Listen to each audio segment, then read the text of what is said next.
Thank you. Thank you very much. Today's theme is labors.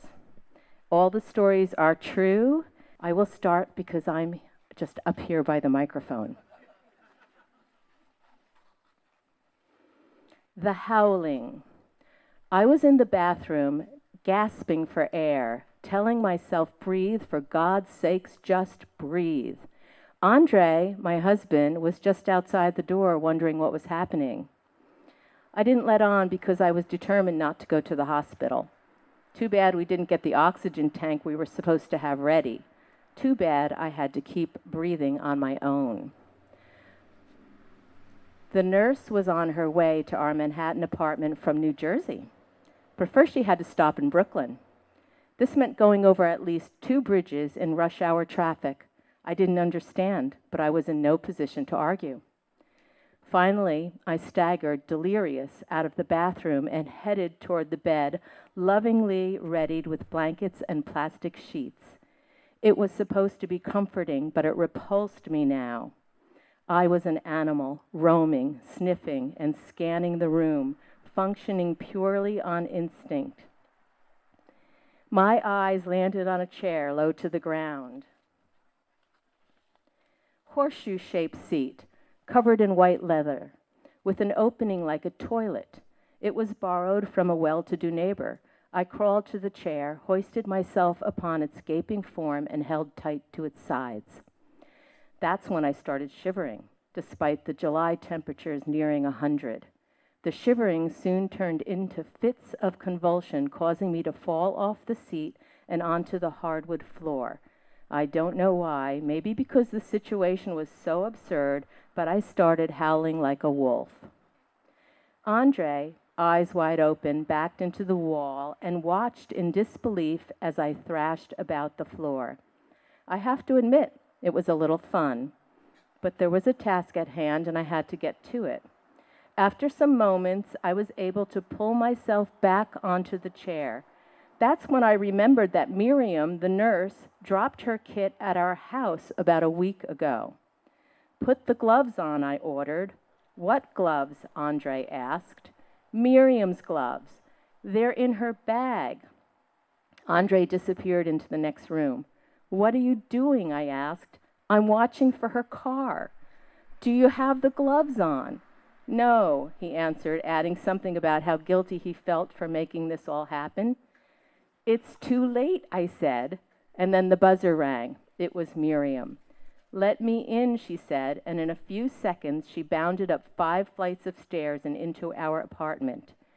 Andre quickly stationed himself behind me, steadying my shaking shoulders, fixing me as he should to the chair.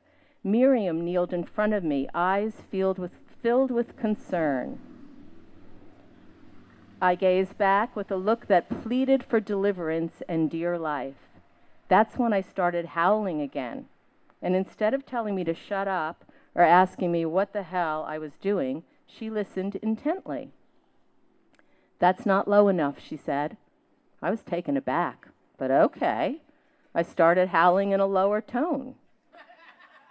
And when I did, wonderful orgasmic pleasure began shooting up my legs to my shoulders and back down again. How much longer? I asked. 2 more, Miriam informed. I relaxed, looking forward to 2 more glorious hours of orgasms. However, 2 short contractions later, Miriam reached her hands underneath the open seat and caught a 5-pound, 10-ounce baby girl. I was no longer an animal. I was now a new mom. While swaddling the little bundle, Miriam explained that low-tone howling helped to expand the cervix and was a natural part of birthing in many cultures. She also mentioned that her sterilization unit was in Brooklyn, and she thought I'd be in labor a little longer. Yes, she walked in a mere 2 contractions before the baby was born. But what about the orgasms? I asked. Oh, they happen, she replied, but rarely. It's called an ecstatic birth, and you definitely had one. That evening, having heard the howling, my neighbor knocked on the door. She wanted to know if I had been practicing giving birth, when the baby was due, and at what hospital I was planning the big event. Practicing? It was the real thing, I replied. I could see she was a bit shocked, even perturbed. She never knew I was planning a home birth. No one did except Andre, our midwife Miriam, and perhaps our new little arrival who was now busy taking her first breaths of air.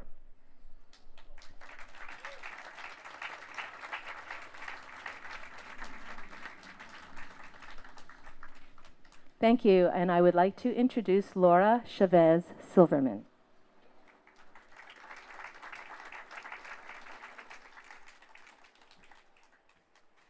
In September 2009, almost 13 years to the day, my husband George and I left our loft on the Bowery in Manhattan to live full-time in our little 1935 cedar shingle cottage in the hamlet of Eldred.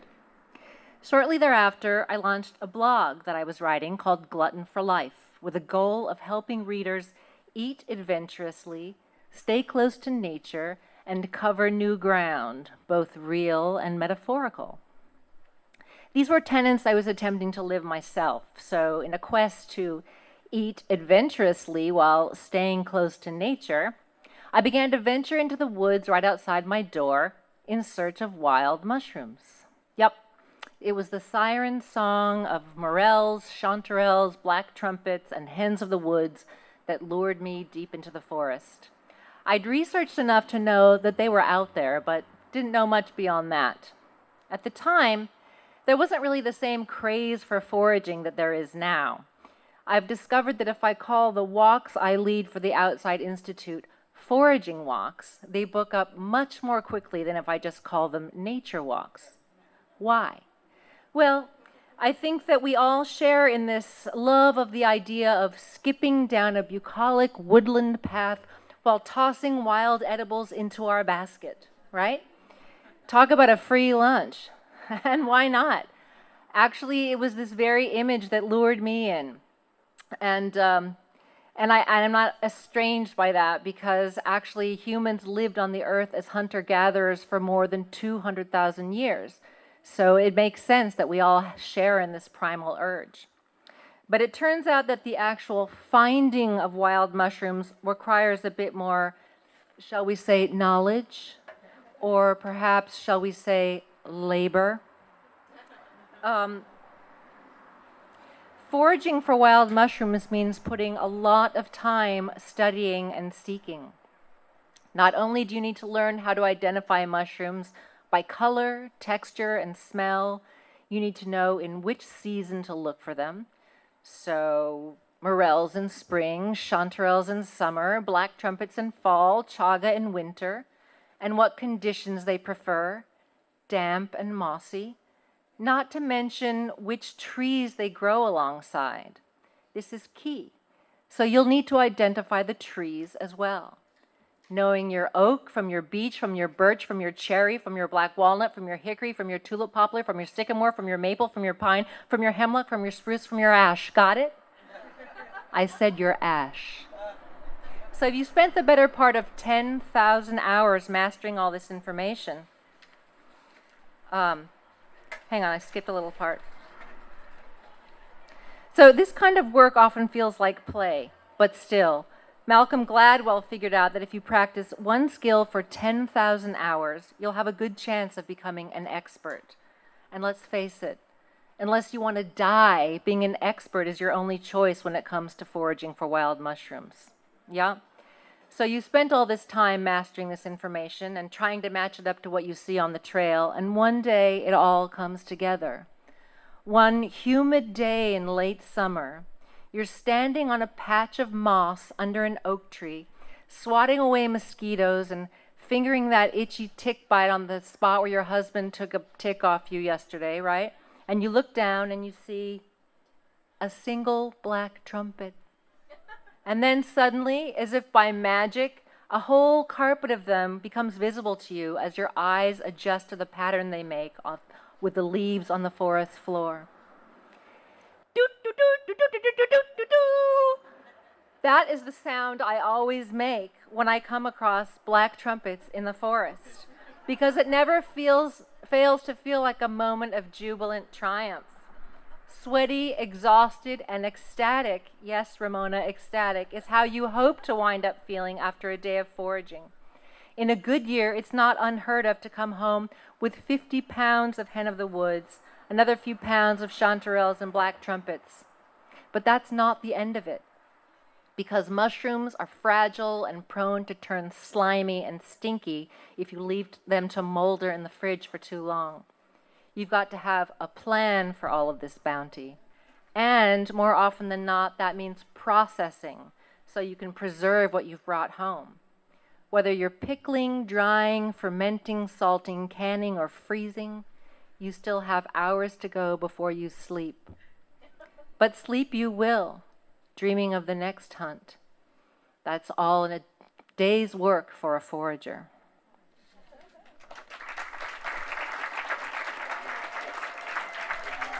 Thank you, and I'm pleased to present, following me, Bill Fellenberg.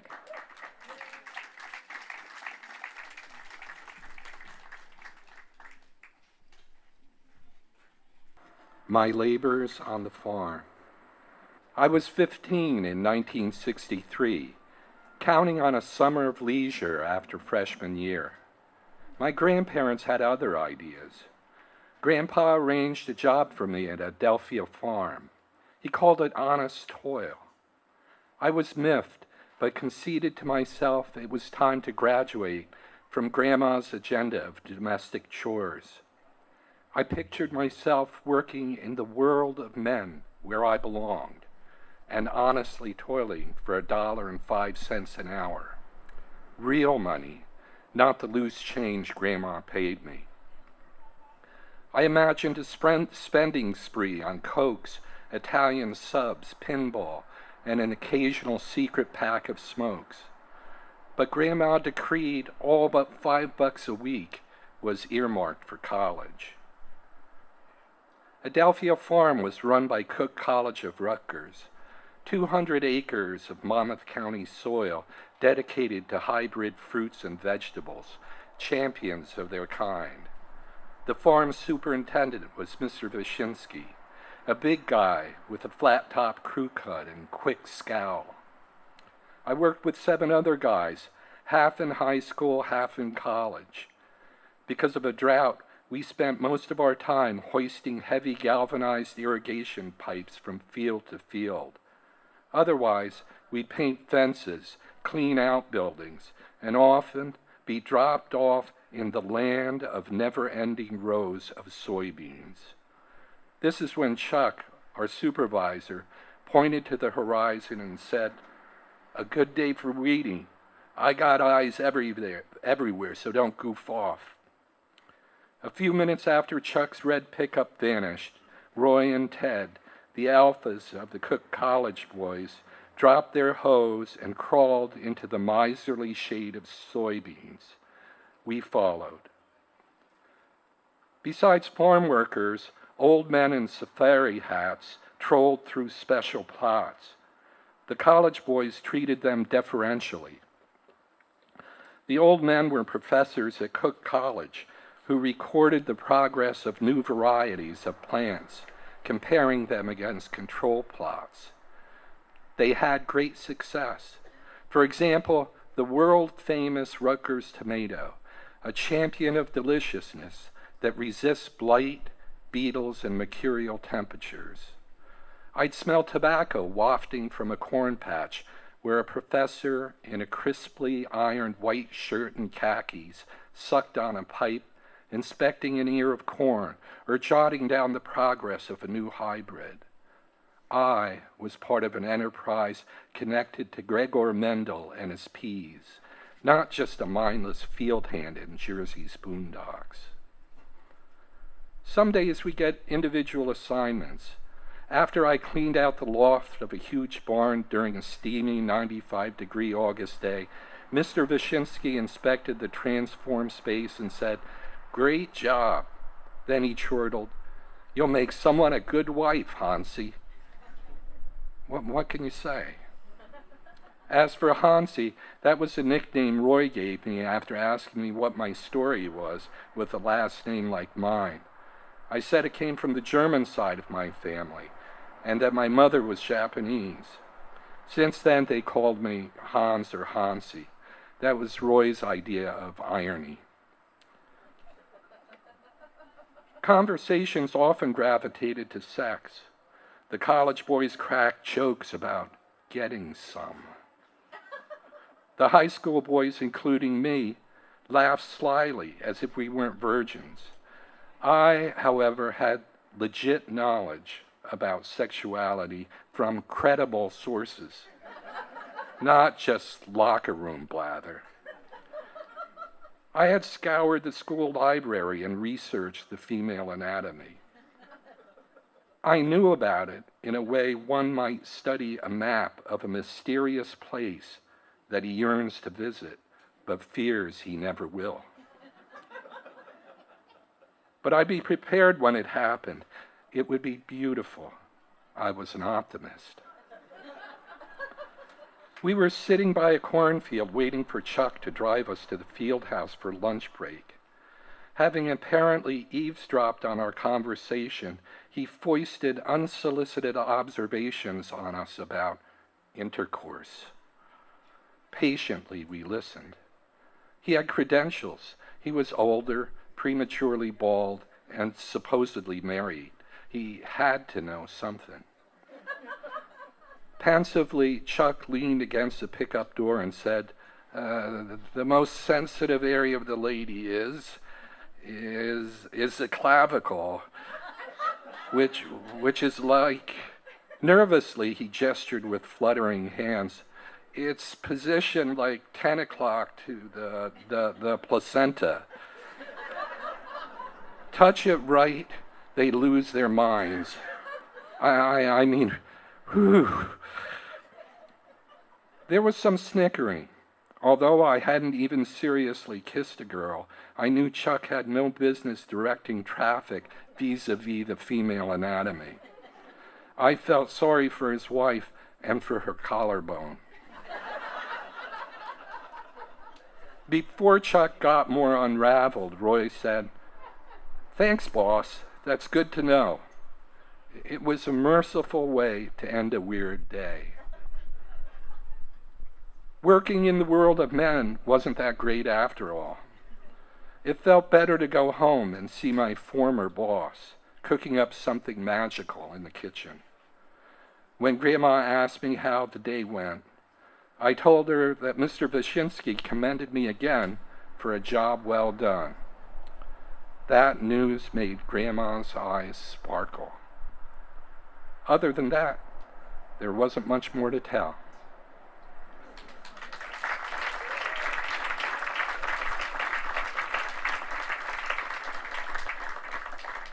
Next, I'd like to introduce Fred Feibush.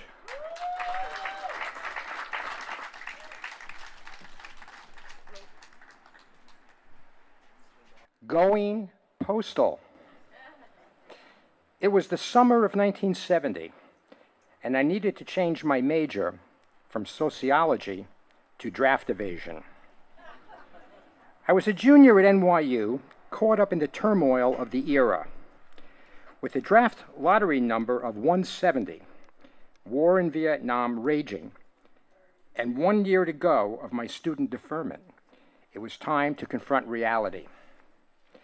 I went for draft counseling that spring and was told there was nothing to qualify me as a conscientious objector. My religious affiliation ended after my bar mitzvah, and I'd never done anything to help my fellow human beings. My feet weren't flat. I wasn't gay. I began taking allergy shots to build a case for medical deferment. NYU's tuition had gone up to $1,800. So I needed to make real money that summer. I took a test for the U.S. Post Office and wound up on the night shift at the Long Island City GPO. The workforce consisted of two groups, the lifers, most of whom were training to use the automated letter sorting machines, and a crew of long-haired college students. We students were only capable of sorting mail by hand, while perched in front of a mail case on an uncomfortable stool. you hoped to be assigned to next to a friend, so you had someone to talk to while laboring through the night. Halfway through the summer, the shop steward asked if I was interested in working a day shift, as they needed a clerk for a special assignment. Showing up the next morning, I learned the assignment was going out with a postal truck to pick up a load of food stamps being delivered to a bank in Manhattan for the very first time. Security was needed, and I would be carrying a gun. You mean to hand me a loaded weapon? Me, a 21-year-old student whose only time shooting a gun was once with a .22 in Boy Scout camp, and with my nearsightedness totally missing the target?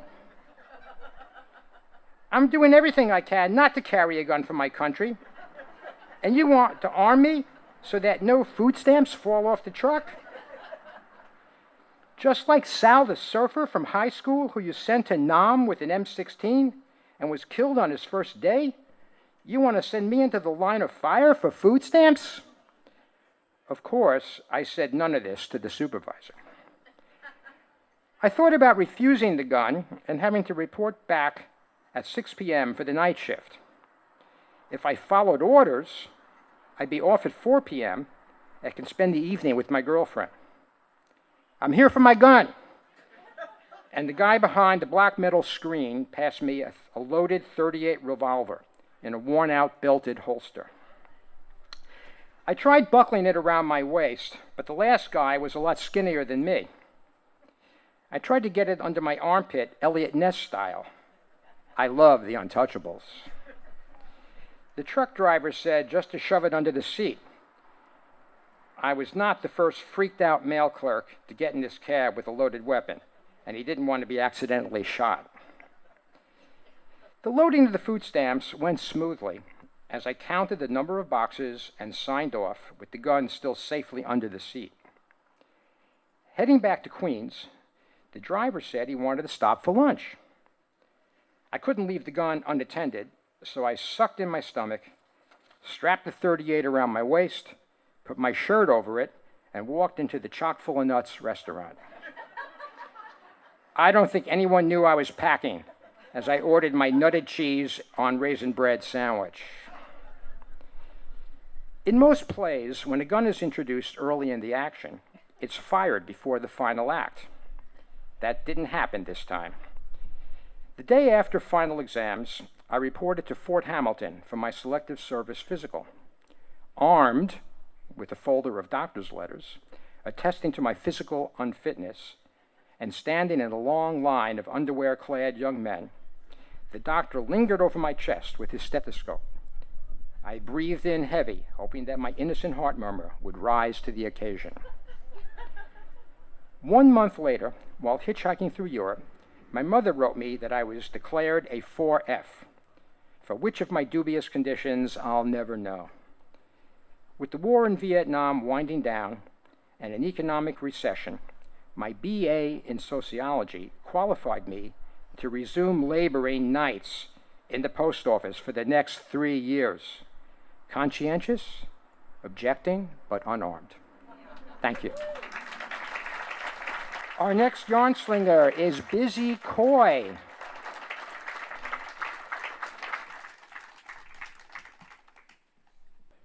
Kitchen labors. My boyfriend and I moved into an apartment in the Brooklyn neighborhood of Kensington. Neither of us had ever lived with a partner before, and we were having great fun playing house. We were particularly enamored with cooking dinner together in our tiny kitchen. One night, I had a craving for falafel. I found a recipe and got to work. First, I soaked my chickpeas. On the back of the bag of Goya dried chickpeas, it instructs the following. To 1/2 pound of dry beans, add 3 or 4 cups of hot water. Boil 2 minutes, then set aside for 1 hour. I did this, plus an extra 20 minutes, just to be sure the chickpeas were fully soaked. They still seemed pretty hard, but what could possibly go wrong? Next, the recipe said to put chickpeas, onion, garlic, cilantro, and parsley into a food processor. I only had a blender, but I figured it was basically the same thing. I pressed the button, the blade spun and rattled and clattered, but nothing blended. The ingredients didn't even move. I added some olive oil. I tried a smaller batch. I tried a bigger batch. I tried high speed. I tried low speed. I even tried margarita mode. Nothing worked. I did not get a margarita, and I certainly didn't get falafel. At this point, I could have decided to try another day. I could have ordered fantastic falafel from a nearby street cart or takeout joint. If you're not familiar with the neighborhood of Kensington, it's a melting pot of cultures and cuisines. I once saw a whole skinned goat being pushed in a shopping cart to the halal meat market, which sat right across the street from the kosher grocery store. But despite all the food options available to me in Kensington, I was stubborn. I didn't want someone else to make falafel. I wanted me to make falafel. After my blender bungling, I decided to mash my chickpeas by hand. I tried for 20 minutes to smush them with a fork, but they were hard as marbles. Some flew out of the bowl, ricocheted off the wall and onto the floor. They were the garbanzos of doom. The devil's beans. My hands cramped up so badly that I was reminded of my 6th grade art teacher, Mrs. Pettis, whose arthritis was so debilitating, the only way she could hold a paintbrush was to slide it between her curled, frozen fingers. Next, my boyfriend tried to mash the chickpeas, also to no avail. He gently suggested that maybe we could instead use nice, wet, canned chickpeas instead of dried, but I refused. The recipe said dried chickpeas were best, and I wanted my falafel to be the best. I remembered the story of my mom cooking dinner shortly after she married my dad. It was the late 70s, early 80s, and tofu was the thrilling new fad. My mom was excited to make a cool food called a tofu hot dog. After 40 years of marriage, you can ask either my mom or my dad the worst meal they've ever had, and they will both say without hesitation, tofu hot dogs. I wiped the sweat off my forehead. I didn't want to be a tofu hot dog loser. I wanted to be a falafel winner. I wanted to prove my prowess as a domestic goddess, and gosh darn it, I was getting hungry. But sometimes, in seeking to avoid our falafel fate, we hasten our falafel failure. Running out of ideas, I grabbed a handful of chickpeas and a handful of onions, garlic, cilantro, and parsley. I jammed them together with my aching fingers in an attempt to make a ball. Like a magician yelling abracadabra, I shouted, "Become falafel!" Of course, it fell apart instantly, like dry sand, like foolish hopes, like impossible dreams. I have never, before or since, thrown an inanimate object in anger. But that night, I threw a spatula at the wall. I knew it was over. My dreams were dashed. I dumped everything in the trash. I was prepared to ignore falafel for the rest of my natural life. Fortunately, my boyfriend was more patient and less scarred by the whole experience. He waited a respectful 2 weeks and then bought us a food processor. We successfully made falafel that night. It was pretty good. Still not as good as what we could get at any of the restaurants within walking distance of our apartment, but pretty good. And I learned the most important lesson of all, a lesson that I still live by to this very day. If at first you don't succeed, your boyfriend is obligated to buy you a food processor. Thank you.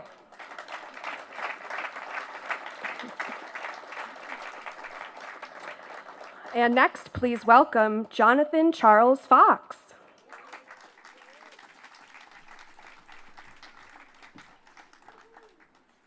Someone once said that if you love what you do, you'll never work a day in your life. I can't tell you who that was because in order to do so, I'd have to look it up, and that sounds like a lot of work. Well, maybe not a lot, but still, it's work, and that's sort of my point. Believe it or not, I'm a professional writer. I guess simply put, that means I get paid for what I do. Not a lot, mind you, but just enough to complain about it endlessly. And I love what I do, but I can assure you, it's work. I can still recall the thrill of it all when I got my very first paycheck for loving what I do. I opened the envelope, I tossed the check into the air like Mary Tyler Moore's beret, and I screamed, "I'm the luckiest man in the world." Now I'm wondering if that isn't the same thing that Leonardo DiCaprio shouted to what's-her-name from the bow of the Titanic. But I'll never know, because I'd have to look it up, and that sounds like a lot of work. As it happens, my line of work involves a considerable amount of research, which I love, but it's work. When I'm successful, it often seems like I know what I'm talking about.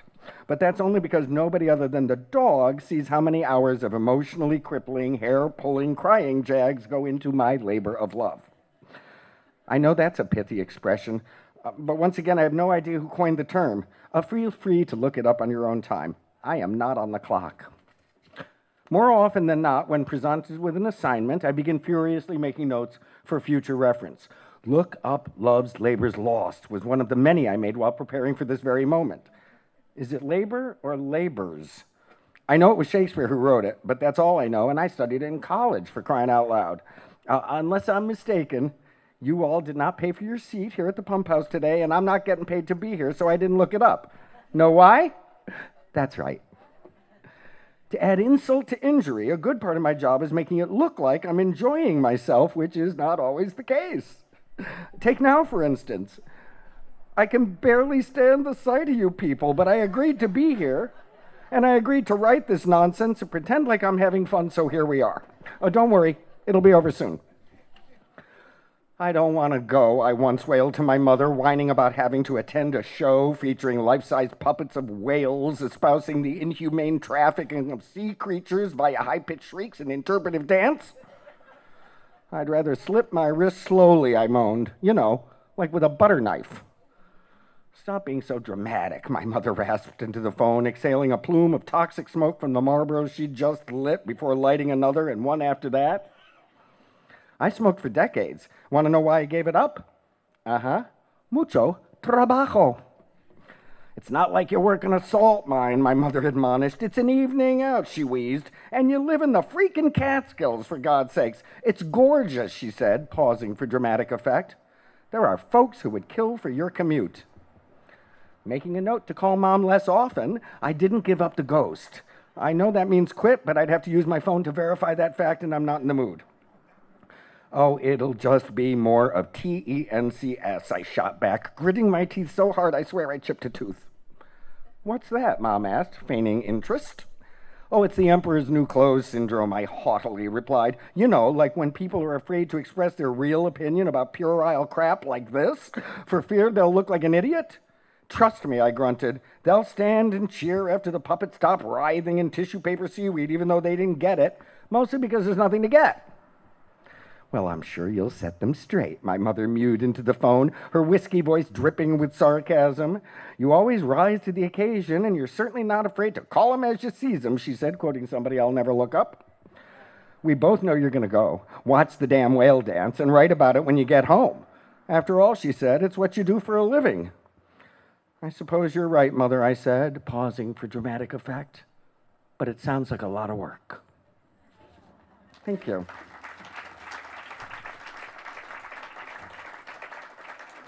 I am pleased to bring to the podium Dawn McIntyre.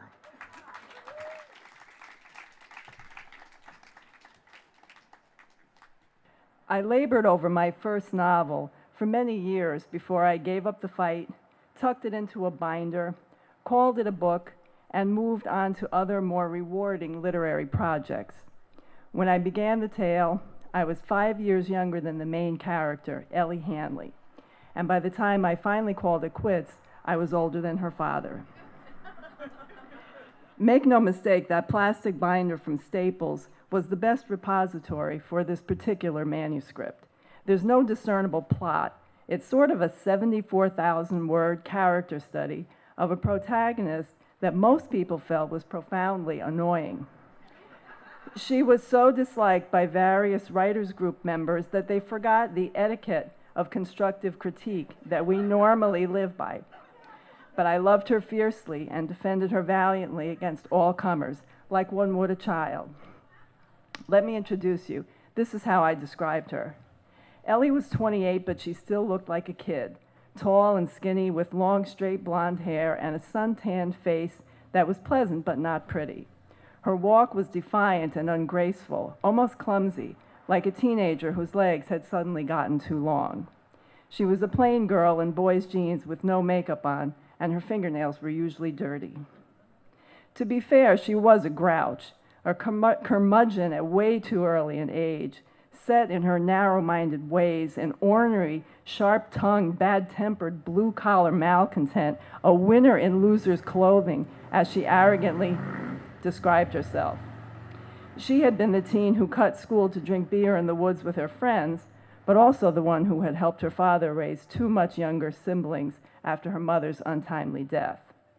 To outsiders and the few readers the manuscript had, she seemed worthless, but she was a force of nature in her small world. I'm not sure where the inspiration to create her came from. Although she vaguely resembled a classmate of mine physically, I'd never known anyone like her, never really wanted to be her either.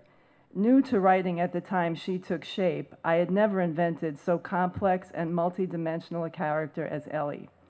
The stories I'd written before hers were peopled by generic characters with an original twist added here and there, but none of them came to freaking life, sprang from the pages kicking and screaming, grabbed the reader by the shoulders and shook hard the way she did. She was the first unique product of my awakening imagination, and a lifetime later, I still consider her to be one of the best. Eventually, though, I had to face facts. She was a dynamo, but the story was going nowhere, so I bought the binder from Staples. Once I slid it onto the shelf, I felt free to create other, more likable and marketable characters in short stories and novels with real plots that people actually enjoyed reading. Some I struggled with, while others seemed like they were planted in my head to trickle out through my fingers and onto the keys. Still, it was a long time before I was completely done with Ellie, or that she was done with me. Occasionally she'd call to me, cursing of course, and I'd pull the binder out of the bookcase and reread a few chapters. When computers became a thing, I entered the whole manuscript into a Word document and fiddled with it now and again, in between more promising pieces. I fleshed out parts of the meager plot, switched a few scenes around, bowed to pressure from colleagues to give her the desire to change her ways, to rise from her lowly circumstances and attend college. But she would never really be tamed. The story never coalesced into something that was worthy of her, and yet she never felt at home in any of the other settings I created, no matter how hard I worked to make it happen. So always, she went back onto the shelf. One day I slipped the binder into the bookcase for the last time. I haven't touched it in years. If I ever page through it again, it will be only as a reader. I no longer have any intention of laboring to make it into something that it never was destined to become. I know now that Ellie's saga simply was meant to kickstart my part-time career, the side hustle of my dreams. She wasn't the prize. She was only the bearer of the gift. Thank you.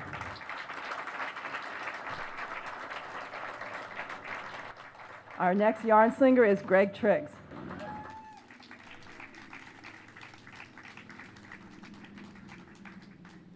The air is brisk. Soon it will be my first Minneapolis winter. Tonight is probably the last night to get away with wearing shorts. We walk past the Basilica of St. Mary, reminding me to call my aunts Sister Mary Rita and Sister Alma Rita. We try to meet for breakfast once a month at their convent in St. Paul, which is basically a nursing home for retired nuns. They insist, of course, that we pray before our meal. I always ask God for better food, because the eggs taste like scrambled communion wafers. We head over to Cafe Di Napoli, the best Italian restaurant in the world. The tiled facade, the red and green interior, heavy matching cups with real saucers. The whole place is a freaking time machine. The waitresses wear brown and white dresses with daisy wheel embossed nameplates. Why they go with temporary nameplates is confusing because no one ever quits. They are a mafia in hairnets and sensible shoes. "Here's your check," says Jill to one of her tables, painfully shy, yet she has chosen a job where she is required to talk to strangers. She takes a deep breath. "My manager gave me permission to tell you you are the worst table I have ever waited on. Don't come back, just pay your bill and leave." Then, remembering she is from Minnesota, Jill turns back and adds, "Enjoy the rest of your evening." When she comes over to take our drink order, we applaud. Jerome gets up to check his answering machine but returns quickly. Rather than pry, I push the conversation in another direction. "Andy and I broke up." "Andy?" says Jerome. "My boyfriend." "What? You fooled around with 3 different guys just this week." "Well, Andy was my boyfriend, my uptown boyfriend." "Greg, sleeping with someone more than once doesn't make him a boyfriend. Did you love him?" Despite myself, I laugh. "No, I didn't love him." "Have you ever been in love?" says Jerome, clearly assuming the answer is no. "Yes, twice." "Twice?" says my best friend Skipper, who has obviously taken sides. "Michael and Paula," I say, feeling defensive. "A woman." "You loved a woman," says Jerome. "That doesn't count. What about the boy?" "Well, it was in high school," I say. "I'm not even sure it was love." Donnie looks me straight in the eye and says, "Don't say that. It was love." "Yes, that's why we're still together. He and the kids are picking me up right after dinner. There's Greg, Marcia, Peter." "Stop it. Stop it. Don't act like love between 2 men doesn't matter," Jerome says in a very small voice. I put my hand on his. "Are you okay?" A heavy silence follows. Something is about to change. "I had a doctor's appointment today." Jerome pauses before looking up. There was bad news. In the late 1980s, there is no mistaking bad news. HIV if you're lucky, AIDS if you're not. I can immediately tell in his voice, Jerome is not lucky. As he shares details, I think of my grandmother staring at a picture of her son, my Uncle Greg, who was, as family tells, the first soldier from Wisconsin to be killed in Korea. I remember her saying, "The first soldier to die is the one that everyone remembers." Excuse me. That is the one you never forget, the ache in your heart that never goes away. Gay men are at war. There will be many casualties, and it's not going to end anytime soon. Each day you hear or read something horrible about AIDS. People turned away, gay bashing, funeral homes refusing to bury the dead, things that should be impossible to imagine when you're 22 years old, things that should be unimaginable at any age. Each morning at our breakfast table, I pray for strength. I pray to be brave enough to see it through if any of my friends get sick. None of us is out to our parents yet. In that sense, we only have each other. We are 4 Midwestern boys hoping to live long enough to become men. In a scary world, in a frightening time to be gay, that which we have been dreading has found us. Skipper rises to hug Jerome from behind. Donnie grabs his hand. I kiss his impossibly well-defined cheek. Jill returns and places a glass of Chianti in front of Jerome. By instinct, I say, "Bring the bottle." Jerome laughs loudly.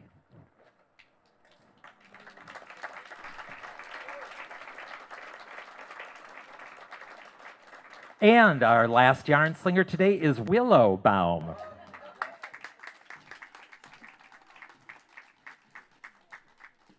My grade school art teacher wears blonde curls, tinted eyeglasses inside, and smells like lilies of the valley.